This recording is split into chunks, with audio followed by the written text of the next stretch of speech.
Hi everyone, welcome back to English TalkNest. I'm Cindy, and I'm so happy that you're here today. Before we begin, I want you to take a moment and think about this question. Have you ever been watching a movie or talking to a native English speaker and thought, wow, I don't understand half of what they're saying?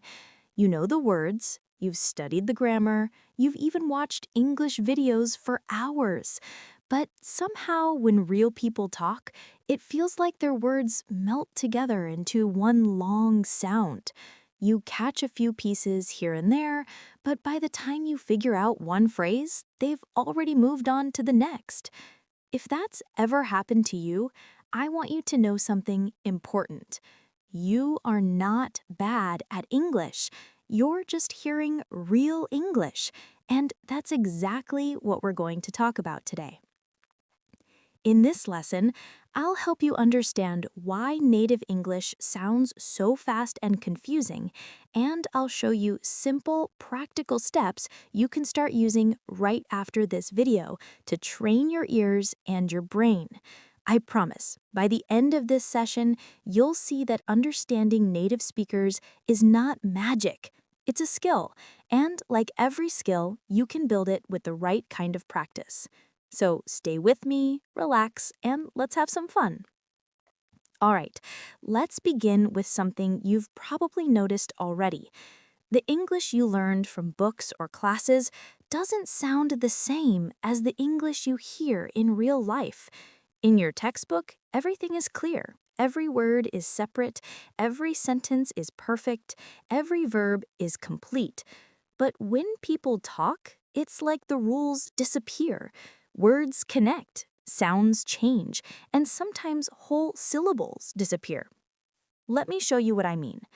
If you read the sentence, "What are you going to do?" every word looks easy, right? But when you hear a native speaker say it, it often comes out as, "What are you going to do?" Those words blend together so quickly that if you wait for what, are, and you'll miss the whole thing. Or when you read the sentence, "What are you doing?" you probably imagine it word by word. But a native speaker says, "What you doing?" 3 words, but it sounds like one long sound. Let's try another one. The sentence, "I am going to call her," becomes, "I'm gonna call her." Or, "Don't you know?" becomes, "Don't you know?" Now, when you first hear that, it sounds like a completely different language. But once you learn that this is just how English sounds in everyday conversation, everything starts to make more sense. Let's play a quick game. I'll say some sentences the way native speakers actually say them, and I want you to guess the full version. Ready? Here's the first one. Gonna grab a bite. Got it? It means I'm going to grab something to eat. Next one. Wanna come with? That's short for, do you want to come with me? Here's one more. Let me think. That's let me think. Good job. This kind of small, playful exercise is what helps your brain recognize real speech. When you train your ear to hear connected speech, native speakers stop sounding like they're mumbling, and you start hearing familiar words inside that fast sound. Now, one of the biggest reasons learners struggle is because of something called reduction. Reduction means shortening sounds in casual speech. For example, going to becomes gonna, want to becomes wanna, got to becomes gotta, did you becomes didja. These reductions make English sound faster and smoother, and every native speaker uses them, even in professional settings. If you only practice with slow, perfect English, your brain never gets used to these sound patterns. It's like learning to swim in a small pool, then suddenly jumping into the ocean. The water is the same, but the rhythm is completely different. So what's the solution? You need to listen to real English, not just study it. That means podcasts, interviews, movies, YouTube videos, things where people speak naturally. Let's imagine you're watching an interview. The host says, "So, how'd it go?" You might freeze for a moment. How did it go? That's what they meant. But they said, "How'd it go?" so fast you didn't recognize it. That's normal. The more you hear it, the more automatic your recognition becomes. Try this with me. I'll say both versions and you repeat them out loud. How did you do that? Slow version. How'd you do that? Native version. Repeat both a few times. Notice how the sounds connect. Your mouth and ears work together. When you say connected English, you also learn to hear it better.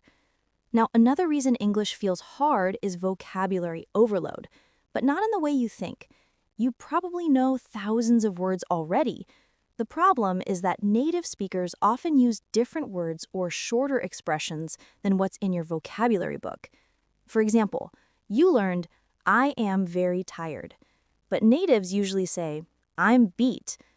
You learned, "It was disappointing," but they say, "That movie was a letdown." You learned, "He didn't come," but they'll say, "He bailed." Let's try a few more fun ones. "I'm starving" means I'm really hungry. "That's awesome" means that's really good. "She's kinda shy" means she's a little shy. When you understand these everyday expressions, conversations suddenly become clearer because you're hearing what people actually say, not just what textbooks teach. Okay, let's make this interactive. I'll describe a few casual phrases and you guess the meaning. First one, "Let's grab a coffee sometime." What does that mean? It's a friendly way to say, "Let's meet and talk." Next, "I'm just gonna chill." That means I'm going to relax. And "he's into music" means he likes music. Good. When you practice like this, your ear starts to connect sound plus meaning automatically. Now, let's talk about the brain. This part is fascinating. When you listen in your native language, your brain doesn't need to think about every sound. It just recognizes patterns instantly. But when you listen to English, your brain is still decoding. What word was that? What grammar is that? What does it mean? All that thinking slows down comprehension. So you might understand English when reading, but listening feels too fast. That's because reading gives you time, but listening doesn't wait for you. Here's a great tip. Start training your brain like a muscle. The best way? Through shadowing. Shadowing means listening to a short sentence and repeating it immediately, like an echo. You don't pause to think, you just copy the rhythm, pronunciation, and emotion. Let's practice right now. I'll say a sentence and you repeat it right after me. "Coulda told you that." "Coulda told you that." "I shouldn't have said that." "I shouldn't have said that."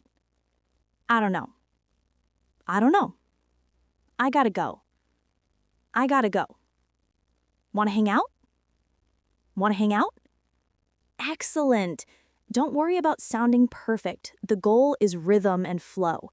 If you do 5 minutes of shadowing every day, you'll be amazed at how much faster your listening improves. Here's another quick story. One of my students, Tony, told me that he used to panic when listening to Americans speak. Everything sounded too fast. So I asked him to do 10 minutes of shadowing every morning while walking to work. After 2 weeks, he said something amazing. "Cindy, I can finally understand people on YouTube without subtitles." That's how powerful this small habit is. Now, let's talk about accents. English isn't just one accent. There are hundreds. American, British, Australian, Canadian, South African, Indian, and many more. Even inside one country, accents change. A person from Texas sounds different from someone from New York. So don't panic if one accent feels hard. You're not supposed to understand all of them right away. The trick is to expose your ears to variety. Watch short clips from different countries. For example, watch a British cooking show, an American vlog, and an Australian travel channel. Over time, your ear becomes flexible. Think of it like learning to recognize different singers. At first, they all sound similar. But after listening for a while, you can tell who's who. And remember, you don't need to imitate every accent. The goal isn't to sound like a native speaker. The goal is to understand them. Here's another great exercise. Listen to something without subtitles. I know it's scary, but it trains your brain in a very special way. Here's what you can do. Step 1, watch with subtitles once. Step 2, watch the same scene again without subtitles. Step 3, listen only for the main idea. Don't stop for every word. For example, if someone says, "I was gonna call you, but my phone died," maybe you don't catch every word, but you understand the situation. They wanted to call, but something happened. That's success. Real understanding comes from meaning, not perfect translation. Let's try this now. Listen carefully to this short story. Yesterday, I ran into an old classmate at the train station. We hadn't seen each other in years. We decided to grab lunch and talk about old times. It was great catching up. Now, without repeating it, answer these in your mind. Who did I meet? Where did we go? What did we do? If you can answer, congratulations, you're already practicing real-time listening. When you train like this, your brain starts to focus on the message, not the words. Another powerful trick is to stop translating in your head. When you hear English and immediately try to turn it into your language, your brain gets stuck in traffic. Instead, try to think in English, even in small daily moments. For example, when you're brushing your teeth, think, "I'm brushing my teeth." When you're cooking, think, "I'm making dinner." When you're walking, think, "I'm going to work." It might feel strange at first, but soon it becomes natural. And when you think in English, you'll listen faster because there's no delay between hearing and understanding. Now, let's focus a little on rhythm, the music of English. English is what we call a stress-timed language. That means some words are said strongly and others are said softly or quickly. We stress the important words, nouns, main verbs, adjectives, and we reduce the small ones like prepositions and articles. For example, listen, I went to the store to buy some milk. Hear the rhythm? I went to the store to buy some milk. All the small words, to, the, some, are said very quickly. Native speakers don't pronounce every word equally. They only stress the important words. Say it with me.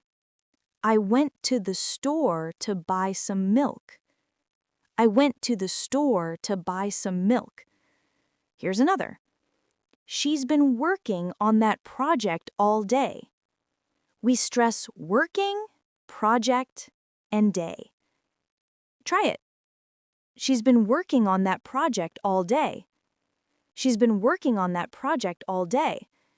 So when you try to catch every single sound, your brain gets lost because native speakers simply don't say every sound clearly. They reduce them. But when you start listening for rhythm, for the music of English, it becomes much easier. Try this simple tip. Don't listen word by word. Listen for beats, like listening to a song. Feel the flow, not just the sounds. When you do that, you'll realize that English isn't a stream of random words. It's actually full of predictable patterns. When you recognize the beat of a sentence, your brain predicts what comes next. Speaking of predicting, that's another secret skill. Native speakers don't hear every word perfectly either. They guess what's coming next based on context.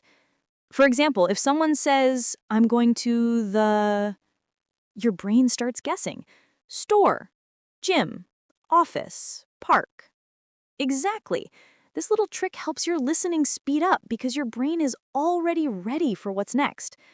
And now we're going to go even deeper into how your emotions affect listening, how to stay relaxed, and how to build a real daily routine that transforms your listening power. Understanding English isn't just about your ears or your vocabulary. It's also about your mindset. Have you ever noticed that when you're nervous or focused too hard, your brain suddenly forgets even the words you already know? You're listening, but your mind keeps shouting, "Wait, what was that? I missed it. I'm so bad at this." And before you know it, you're not listening anymore, you're just worrying. That's totally normal. Everyone does it, even native speakers when they listen to another language. But here's the truth. When you relax, your listening instantly improves. Your brain can't process sound and stress at the same time. It's like trying to catch fish in a stormy sea. You need calm water. So next time you're listening to an English video or conversation, don't try to understand every single word. That's not the goal. Instead, listen for the message. What's the main idea? What's the feeling? What's happening in the story? Think of it like listening to music. When you enjoy a song, you don't focus on each note, you feel the rhythm. English works the same way. You'll understand more when you listen for flow rather than fight for words. Here's a small practice you can try tonight. Before bed, listen to a short English story or podcast, something relaxing, maybe 5 minutes. Close your eyes, breathe, and just listen. Don't write anything down. Don't worry about meaning. Let the sounds flow through you. You'll be surprised. After a few days, your ear starts recognizing patterns naturally. You see, learning English isn't only about study. It's about exposure. The more your brain hears natural English, the more it understands unconsciously. That's why babies learn languages without studying. They listen for months before speaking. So give your brain more chances to listen. Play English while cooking, cleaning, walking, or commuting. You don't need full attention every time. Even background listening trains your brain. But of course, balance is important. Sometimes listen actively, sometimes passively. Active listening means you focus completely. Pause, repeat, shadow, and analyze. Passive listening means letting English play in the background while you do other things. Both are valuable. They train different parts of your brain. Let me tell you another little story. One of my students, Aisha, told me she used to feel frustrated because she understood English teachers, like me, but not real people in movies. I asked her to try something simple. Choose one TV series she really liked and watch one short scene every day for a week. She chose Friends. Every day she watched the same 2-minute clip. She listened, repeated, shadowed, and finally watched without subtitles. After a week, she said, "Cindy, it feels easier. I can catch more words." That's the magic of repetition. When you repeat the same material, your brain gets comfortable. You stop focusing on the meaning and start hearing the sound patterns. So don't jump from one video to another too quickly. It's not about quantity, it's about quality. Here's a 3-step mini plan you can try for your listening improvement. Step 1. Choose short, real English content. Maybe a short YouTube video, a movie clip, or a podcast episode. 1 to 3 minutes is perfect. Step 2. Listen multiple times. The first time, just listen. The second time, read the subtitles and catch unknown words. The third time, shadow or repeat out loud. Step 3, review after a few days. Re-listen to the same clip and notice how much more you understand. If you do this every day, even for 10 minutes, your progress will shock you after a month. Now let's talk about sound connection. English has a special flow because of something called linking. Linking is when one word connects to the next. Instead of saying turn off the light, we say turn off the light. Instead of look at it, we say look at it. Let's practice together. Say, what do you want to eat slowly? Now say it like this. What do you want to eat? Hear how it becomes one long sound? This is what makes English sound fast, but once you know the pattern, you can hear it clearly. Let's do a few more. Take it easy. Sounds like, take it easy. Give me a hand. Give me a hand. Do you know her? Do you know her? Once your ear gets used to this, you'll realize people aren't really speaking faster, they're just connecting sounds. Now, here's another small but powerful point. Intonation. Intonation is the rise and fall of your voice. It shows emotion, meaning, and even grammar. For example, listen to this. You're coming. Flat tone. It's a statement. You're coming? Rising tone. It's a question. You're coming! Strong rising falling tone. It's surprise or excitement. Intonation helps you follow the story even if you don't understand every word. If someone's voice goes up, maybe they're asking something. If it goes down, maybe they're finishing an idea. Pay attention to that next time you watch something. You'll start understanding more without translating. Now, let's talk about motivation. Because sometimes you know what to do, but you just don't feel like doing it. Listening practice can feel hard or slow. So how do you stay motivated? Here's my secret. Make it personal. Don't just listen to English, listen to things that truly interest you. If you love cooking, watch English cooking shows. If you love travel, watch vlogs about different countries. If you love stories, listen to audiobooks or short story podcasts. When you care about the topic, your brain pays more attention. You don't have to force yourself. Curiosity does the work for you. Also, celebrate small wins. Did you understand one extra sentence today? That's a win. Did you catch a new phrase in a movie? That's a win too. Every small success builds confidence, and confidence keeps you learning. Now let's talk about something learners often forget. Speaking helps listening. Yes, really. When you practice speaking English out loud, you start noticing how sounds connect, how your mouth moves, and how your voice changes. This makes you recognize those same patterns when others talk. So don't be shy to speak, even if you're alone. Talk to yourself in English. Describe what you're doing. For example, I'm making coffee. It smells good. I need a spoon. This builds automatic thinking and listening at the same time. You can even record yourself and listen back. You'll notice where your pronunciation sounds different, and you'll start to hear what you used to miss. Now let's combine everything we learned into a simple daily plan. Morning, listen to short English while getting ready. It could be a YouTube video or a short podcast. Don't worry if you don't understand everything. Afternoon, choose one small clip to study actively. Watch it with subtitles, repeat phrases, shadow, and focus on sound. Evening, relax with English content you enjoy. Music, shows, or stories. No pressure, just exposure. If you follow this small habit every day, even for 15 minutes total, your listening will grow naturally. And I want to remind you, progress in listening is not always visible at first. You may not notice changes daily, but your brain is learning quietly. One day, you'll realize you can understand things that used to sound impossible. Now, let's finish with a small visualization exercise. Close your eyes for a moment, unless you're driving or walking, of course. Imagine yourself 1 year from now. You're watching your favorite English movie without subtitles.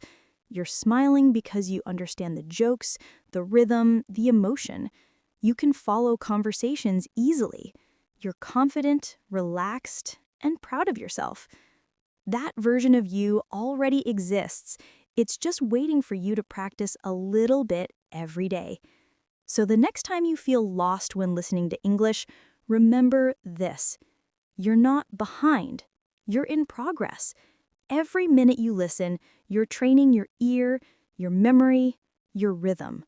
You're building real communication skills, step by step, word by word. Let's repeat one final idea together. Understanding native English is not impossible, it's just practice. Say it with me. Understanding native English is not impossible, it's just practice. Beautiful. Before we end, I'll leave you with a few fun listening challenges you can try this week. Challenge 1. Watch a 2-minute English video without subtitles. Write down 3 phrases you recognize. Challenge 2. Pick one native phrase and shadow it 5 times. Challenge 3.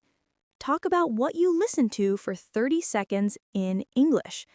Do that for 7 days and you'll start hearing the difference. And remember, you don't need to understand everything. You just need to keep listening, keep repeating, and keep believing. Thank you so much for staying with me till the end of this lesson. I'm so proud of you. You're not just learning English, you're building a new skill, a new confidence, a new voice. If you enjoyed this, keep practicing with my other videos on real English listening. I'll see you in the next one. And until then, keep your ears open, keep your heart calm, and keep growing. You've got this.